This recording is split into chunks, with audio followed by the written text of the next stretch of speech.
ఆదోనిలో పట్టపగలే సినిమా స్టైల్లో చోరీ కారు అద్దాలు పగలగొట్టి రూ5 లక్షలు హంపట్. ఆదోనిలో సినిమాను తలపించేలా ఓ భారీ దొంగతనం జరిగింది.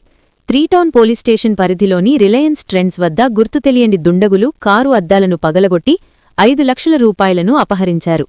అనంతపురం జిల్లా ఉరవకొండ నియోజకవర్గం గడేకల్ గ్రామానికి చెందిన రమేష్, రఘు తండ్రి కొడుకులు బ్యాంక్ ఆఫ్ బరోడాలో నగదు విత్డ్రా చేశారు. బ్యాంక్ ఆఫ్ ఇండియాలో క్రాప్ లోన్ కట్టడానికి వెళ్లగా అక్కడి 50,000 రూపాయలు తక్కువ ఉండటంతో రిలయన్స్ ట్రెండ్స్ వద్ద కారు ఆపి మరో 50,000 తీసుకుందామని వెళ్లారు. వారు తిరిగి వచ్చేలోపు దొంగలు కారు అద్దాలు పగలగొట్టి బ్యాగులో ఉన్న 5 లక్షల నగదును ఎత్తుకెళ్లారు. ఈ ఘటనతో బాధితులు షాక్కు గురయ్యారు.